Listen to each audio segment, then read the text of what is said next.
What's up, y'all? You're watching Union Minded. I'm your host, Eric, and today we're going to do a Q&A session from the comment section. So without further ado, let's get started. Anthony asks, so do you only take the drug test when you have been accepted into the apprenticeship, or do you take one before your tests? Anthony, you get a drug test before they let you become an apprentice, and you get a drug test when you go out into the field to work for a contractor. And you're subject to random drug tests throughout your career. Keep in mind you're an indentured apprentice is an indentured servitude for up to 5 years, and for that time you are subject to the rules and regulations of the IBEW and the JATC, and there is no compromising on those rules and regulations. So keep your nose clean and keep your urine clean, and you'll be okay. Danelle asks, would I be able to transfer to a different local after 1 or 2 years as an apprentice? Well, Danelle, after 1 or 2 years as an apprentice, it depends. Now, each JATC local has their own procedure for transferring your apprenticeship to another local, but there is a procedure in place and you must follow the rules of that procedure. I was a third-year apprentice in Miami, Florida, when I fell in love with my future wife who lived in New York. I thought it would be no big deal to move to New York and just pick up my apprenticeship in New York when I got there, and unfortunately I made a rookie mistake in not calling Local 25 to find out if I could transfer my credits from Local 349 to Local 25 to continue my apprenticeship in Long Island. Didn't work out for me. I wound up having to drop out of apprenticeship and restart again as a first year when I got back in 2007. So you can transfer your apprenticeship, but you have to follow the proper procedures, otherwise you screw yourself. So make sure you talk to the director of the apprenticeship once you're in and you make your decision that you want to move, and do your due diligence to find out how you can transfer your apprenticeship. Cloudy999 asks, how do I start? Cloudy is a 17-year-old high school senior who's trying to figure out what to do next, and how do I start is a good question. I would start with a simple Google search for wherever you're at. Google IBEW near me or something along those lines, and you should get a web search hit for the IBEW local that is servicing your jurisdiction.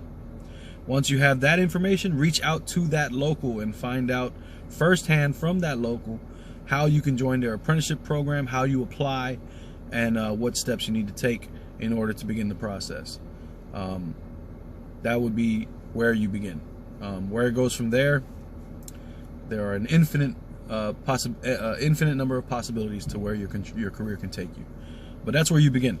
All right. One more question. Andrew asks, any recommendations for a first-year apprentice to be successful? Now, Andrew, I've done a video on this, so I'm not going to go into great depth, but what I will say, just as a quick to anyone who's watching who's a first year or becoming a first year and wants to know, real quick, the best thing you can do to be successful is to ask questions. Ask questions about everything, everything your journeyman does. Ask what he's doing and why he's doing it, or she. And it's their job to train you and teach you of how to do electrical installations, so they should oblige you with that information when you ask. If they do not, they're out of bounds on their role as a journeyman, and you need to take it to a foreman and find out if they can reassign you to a new journeyman so that you can get the proper training that you deserve as an apprentice, and the proper training that you require as an apprentice. But ask lots of questions. Be there every day on time. Don't miss any days of work if you can help it. Go to class every day. Focus on your studies. Make sure you do the homework. This is not a game. It's not something that you can take lightly and expect to pass. It's a very difficult course material.